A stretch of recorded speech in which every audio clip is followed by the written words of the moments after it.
Vamos para mais uma aula de mecânica analítica, esta sendo a 26ª aula, e continuamos aqui falando sobre dinâmica de sistemas mecânicos. Para frente. A programação desta aula é dinâmica de sistemas mecânicos, leis de conservação. Vamos falar da conservação de quantidade de movimento generalizada. Uma exposição também da segunda lei de Newton e falar também dos princípios da quantidade de movimento para um sistema de partículas. Para frente. Então, conservação de quantidade de movimento generalizada.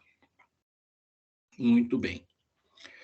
Voltamos, então, para o sistema holonômico geral, com n minúsculo, n graus de liberdade, e as equações de Lagrange, equações 238, ou seja, vamos repetir aqui as equações 257, derivada temporal da derivada parcial da lagrangiana com relação às velocidades generalizadas, psi ponto j, menos a derivada parcial do lagrangiano com relação às coordenadas generalizadas, psi j, isso é igual a psi maiúsculo j, para j indo de 1 até n minúsculo, pois não?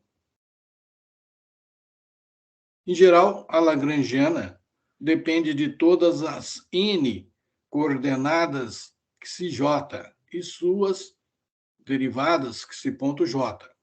Há, no entanto, casos em que uma ou mais coordenadas pk está ausente da lagrangiana, embora a velocidade psi ponto k correspondente esteja presente. Bom, se ao mesmo tempo a força generalizada não conservativa correspondente, psi maiúsculo k, também está ausente, a késima equação é integrada imediatamente para resultar a equação 258, que é a derivada parcial do lagrangiano com relação a psi,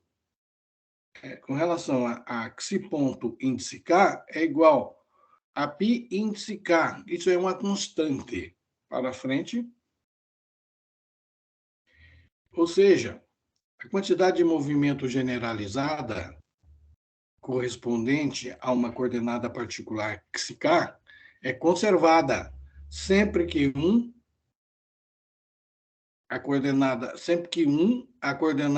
psi não entra no lagrangiano de forma explícita. E 2, a força generalizada correspondente, que psi maiúsculo índice k é zero. Nestas circunstâncias, a coordenada psi é dita ser uma coordenada cíclica ou ignorável.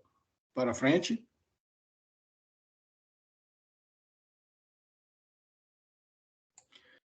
Um exemplo aí. Mais um exemplo. 15º exemplo, para ilustrar o uso das leis de conservação, considere o pêndulo esférico da figura 43, é a próxima figura. Uma partícula de massa m minúsculo é suspensa sem atrito de um pivô fixo O maiúsculo, ou um braço rígido sem massa de comprimento L maiúsculo. O sistema é holonômico, com 2 graus de liberdade. Considere as coordenadas esféricas θ e φ como coordenadas generalizadas. A coenergia cinética, assumindo uma relação newtoniana entre a quantidade de movimento e a velocidade, então a coenergia cinética é dada pela equação 259, que é meio ml ao quadrado, que multiplica θ ponto ao quadrado mais φ ponto ao quadrado, sino ao quadrado de θ. Para frente. está a figura do pêndulo esférico, na presença do campo gravitacional, né? Você vê, a partícula de massa m está na ponta de uma haste rígida, sem peso, de comprimento L maiúsculo. Então, as coordenadas generalizadas aí são os ângulos θ e φ. Para frente. Então, e a energia potencial com relação ao plano de referência Z maiúsculo igual a zero, é esta equação 260, a energia potencial é menos mgl maiúsculo cosseno de θ. Então, não há forças não conservativas agindo, e a restrição do pêndulo é independente do tempo. Bom, observe que, embora ambos θ e θ ponto apareçam na Lagrangiana T estrela menos V, a coordenada φ não entra, senão através da sua derivada φ ponto. Para frente. Uma vez que o xi maiúsculo índice φ é igual a zero, então a coordenada φ é cíclica e a quantidade de movimento generalizada correspondente é conservada.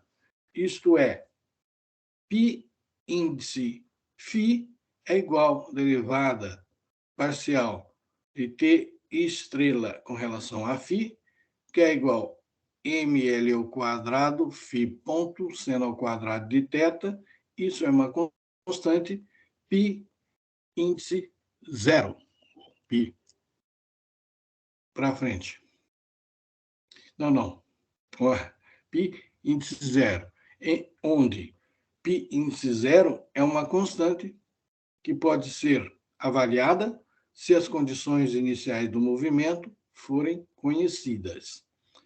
Observe que esta equação 261 afirma que o componente do momento angular da partícula em torno do eixo Z permanece constante durante todo o movimento. Então, esta é uma primeira integral de uma das equações de movimento. Pois não? Uma segunda integral independente pode ser obtida aqui, ainda sem formular as equações reais de movimento, uma vez que o sistema também conserva energia. Substituindo a equação 259 e 260 na equação 255, nós vamos obter a equação 262.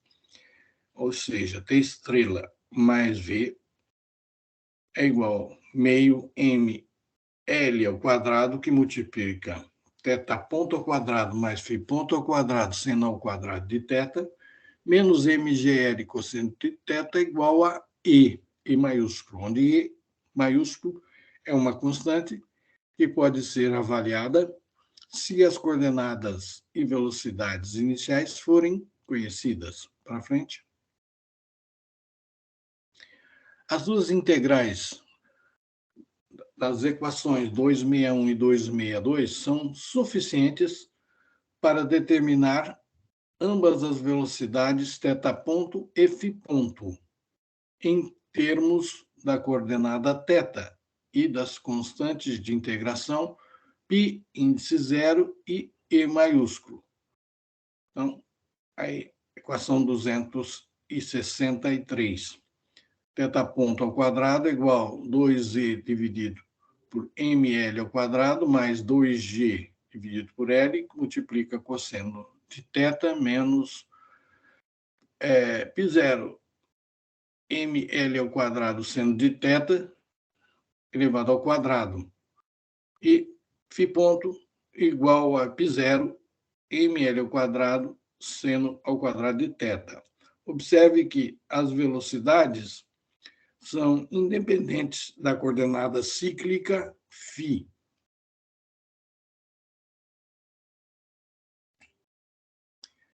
Agora, antes de adiantarmos, é bom a gente lembrar um pouco a segunda lei de Newton aqui.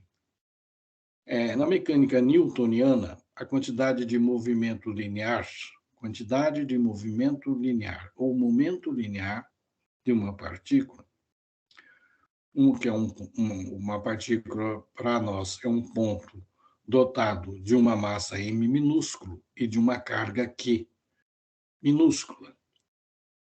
Então, é o produto da massa da partícula pela velocidade da partícula. Então, P, esse quadradinho aí, significa definição. P, vetor P, vai ser definido como o produto de M vezes o vetor V. Equação 264. Para frente.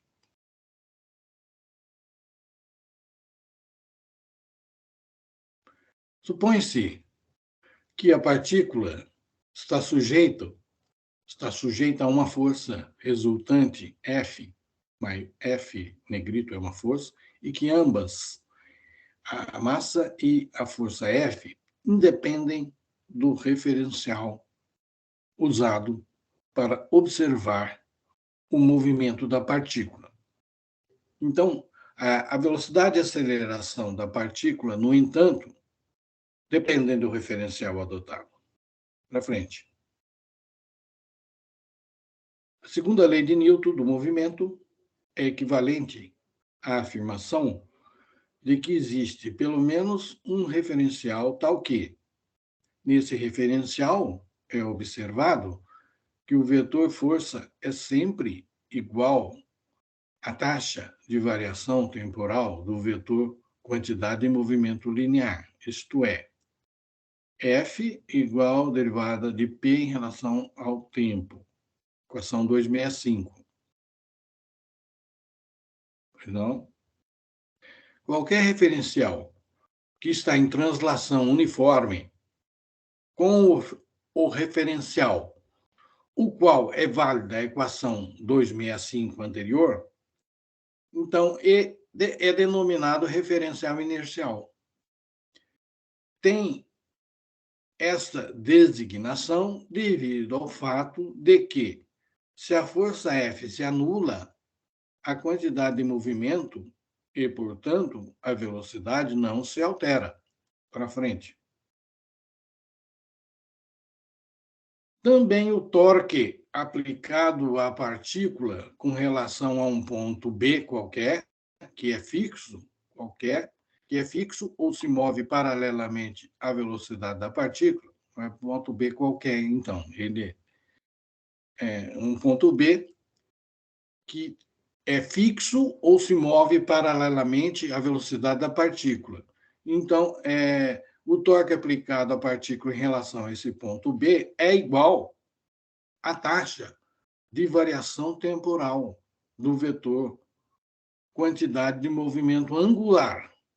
Também a designação mais simples para o vetor quantidade de movimento angular é chamá-lo de momento angular da partícula em relação ao ponto B. Isto é, equação dos 266, o torque sobre a partícula em relação ao ponto B, descrito acima, ele é a derivada temporal do vetor HB, H em relação a B, que é o momento angular.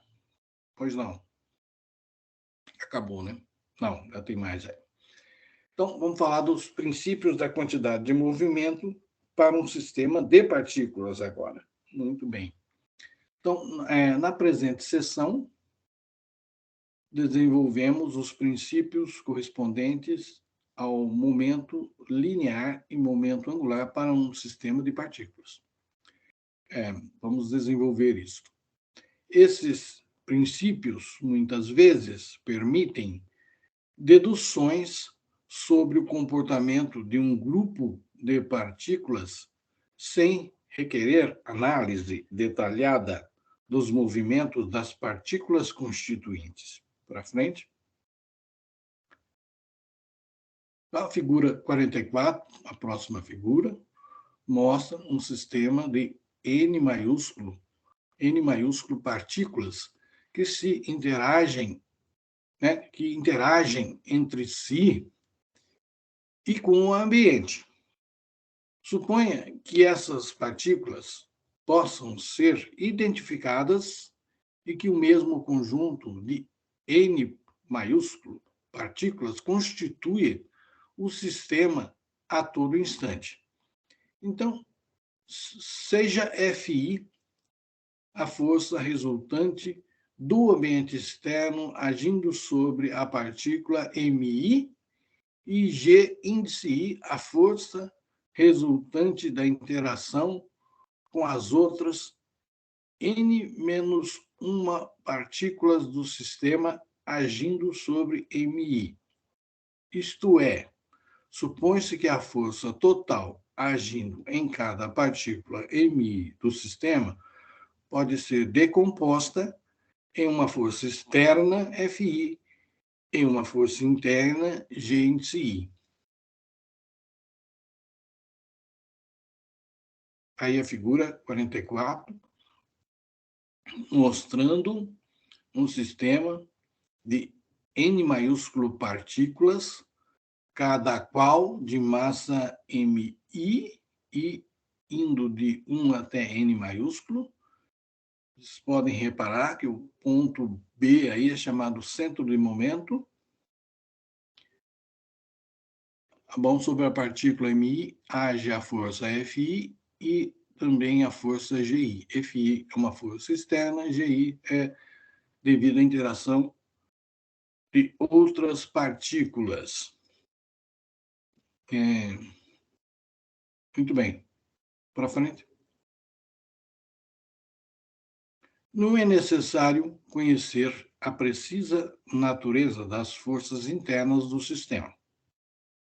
Bom, para obter os princípios da quantidade de movimento do sistema, a última suposição rigorosa que deve ser feita em relação às forças internas é a suposição de que, em todo instante, o conjunto total de forças internas está em equilíbrio, ou seja, um conjunto de forças GI, tal que a soma vetorial de todos os GI é o vetor nulo. Então, temos a equação 267. Isso é necessário, requerido, somatória de, indo de 1 até N maiúsculo, de GI tem que ser igual ao vetor nulo, zero. Para frente. E a soma vetorial dos momentos de todos os GI em torno de um ponto arbitrário B maiúsculo também tem que ser o vetor nulo. Então, aí, ó, o produto vetorial, né, de RI com GI, a somatória de todos os produtos vetoriais indo de I igual a 1 até N tem que ser também um vetor nulo. Em velocidades relativas que são pequenas em comparação com a velocidade da luz, as forças interatômicas e intermoleculares conhecidas são todas desse tipo. Para frente. Em modelos macroscópicos, as forças internas devidas aos elos de conexão sem massa e aos elementos de força ideais estão sempre em equilíbrio, conforme indicado na figura 45A. Se todas as forças internas ocorrerem em pares iguais e opostas, conforme indicado na figura 45B, o sistema de forças completo será um conjunto de equilíbrio. Para frente, mostra a figura 45, sistemas de forças internas autoequilibrantes, na letra A, devido a elementos de força ideais. E na letra B, devido a interações parciais mútuas que estão individualmente em equilíbrio. Para frente.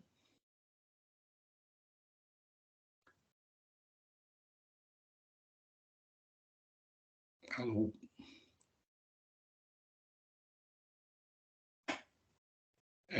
Então, estamos aguardando um pouquinho aí. Aconteceu alguma coisa. Ai, pois não. Então, para obter os princípios de quantidade de movimento, não é, entretanto, necessário postular sobre a natureza das interações individuais.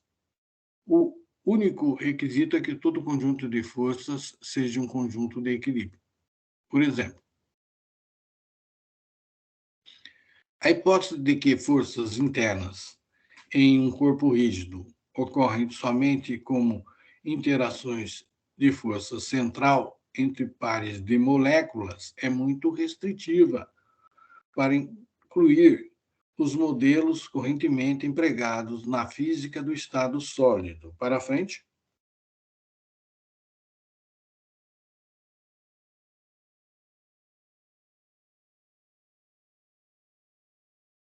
Bom,